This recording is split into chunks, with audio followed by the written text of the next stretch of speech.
Hey guys, what's going on? It's Carl here, and today we're comparing the best of the 8-inch tablet market. On the left, we've got the brand new Samsung Galaxy Tab Pro 8.4, and on the right, we've got the Dell Venue 8 Pro. And I know it seems that there's a different size tablet every time I look. However, these are the top two contenders in the 8-inch category, and you also have to remember that the iPad mini with Retina display is 7.9 inches, which theoretically still means it's a 7-inch tablet. We'll start off comparing the physical differences first. However, they are extremely similar. The Samsung chooses to keep its micro SD card slot on the left-hand side. You've got the micro USB port as well as two speakers on the Samsung as opposed to the one speaker on the Dell. On the right-hand side, the Samsung has an infrared sensor, volume rocker, as well as on and off button, as opposed to the Dell's micro SD card slot, volume rocker, home button, as well as micro USB port. And lastly, on top, both have their 3.5mm headphone jack, whereas the Dell has their home button.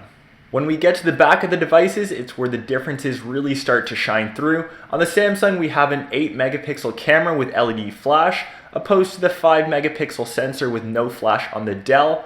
And in terms of touch and feel, the Samsung has the faux leather finish, as opposed to the Dell, which is plasticky and hard rubber.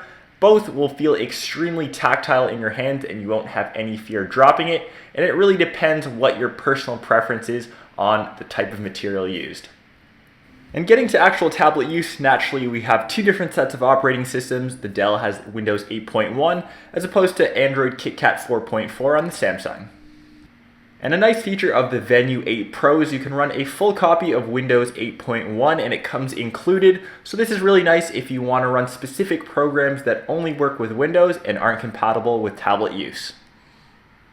One thing to note, if you've never used a Windows 8 tablet before, there's definitely a learning curve involved. I've only really used iOS and Android tablets before, and at times I was a bit lost when using the Dell. The interface is extremely gesture heavy. However, as I got used to it, it became second nature, but this is definitely something to think about when purchasing a tablet.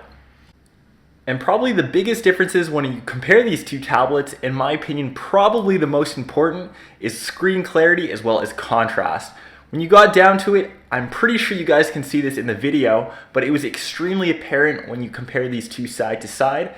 The Dell Venue 8 Pro's screen was, quite frankly, crap. I mean, it has a resolution of 1280 by 800, which is just unacceptable for, 2014, compared to the Samsung, which had a whopping 2560 by 1600, which is industry leading right now. In terms of performance, both were extremely quick and snappy. I ran a few benchmarks for you guys to see the differences. Not surprising, the Samsung scored better as it has a 2.3 quad-core processor opposed to the 1.3 quad-core on the Dell. Both have 2 gigs of RAM. For giggles, I threw in the benchmarks for the iPad Air in case there's any Apple fanboys out there, and many see this as the industry leader for tablets. In real-world usage, when you compare apps that are compatible on both devices, as they should, both apps perform extremely well. However, when you check out the Windows App Store, this is where a lot of problems are for Windows users in general. The amount of apps and the variety of apps are extremely limited when you say compare that to Android and iOS, and this is definitely a huge needs improvement zone for all Windows users. They've made a few gains, however, there's still a giant gap to cover. And here's a quick sample of some video playback, a feature that a lot of people use on their tablets, and you can really get a sense of the differences in screen quality between the two different devices. Both have their brightness pumped up to maximum, however the Samsung is way brighter and the contrast is way higher. At the end of the day, even if the Samsung costs $100 more at $399, it is still, in my opinion, the best choice to go for when you compare these tablets. The screen, the operating system, all perform better for my needs.